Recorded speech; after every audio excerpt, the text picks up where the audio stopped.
ಶಿಷ್ಟಾಚಾರವನ್ನು ಉಲ್ಲಂಘನೆ ಮಾಡ್ಯಾರು, ಸ್ವಾಮೀಜಿಗಳನ್ನು ಕೆಳಗಿಳಿಸುವಂಥ ಪ್ರಯತ್ನ ಅವ್ರು ಮಾಡ್ತೀವತ್ತಂದ್ರೆ ಅದು ಆ ಏನು ಟ್ರಸ್ಟ್ ನೋಂದಣಿ ಮಾಡಿಕೊಂಡದ್ದನ್ನು ಇಲ್ಲಿಗಲ್ ಐತೆ. ಅದು ಮೊದಲನೇದು ಅವರು ಆ ಟ್ರಸ್ಟಿನ ಅಡಿಯೊಳಗೆ ಅವರನ್ನು ಹೊರಗೆ ಹಾಕ್ಬೋದು.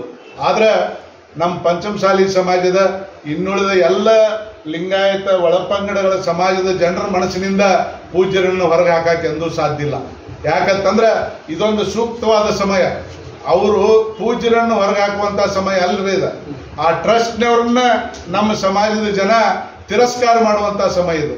ಅಲ್ಲಿ ಇರುವಂಥ ಜಾಗ ಮತ್ತು ಮಠ ಈಗಿದ್ದಂಥ ಟ್ರಸ್ಟಿನ ಅಧ್ಯಕ್ಷರ ಹೆಸರಲ್ಲೇ ಅದು ನೋಂದಾಗಿರುವುದರಿಂದ ಅವರು ವೈಯಕ್ತಿಕ ತಮ್ಮದ ಅನ್ನೋ ರೀತಿ ವರ್ತನೆ ಅವ್ರು ಮಾಡಕತ್ಯಾರ.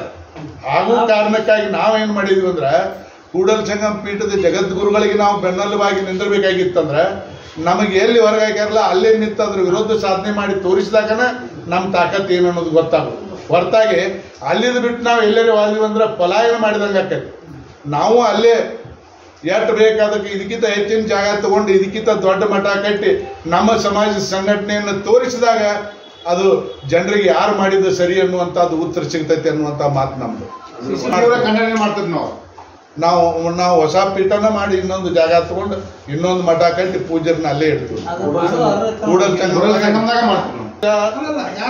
ಇನ್ನಷ್ಟು ಅಪ್ಡೇಟ್ಗಳಿಗಾಗಿ ಫಾಲೋ ಮಾಡಿ ವಿಜಯ ಧ್ವನಿ ನ್ಯೂಸ್.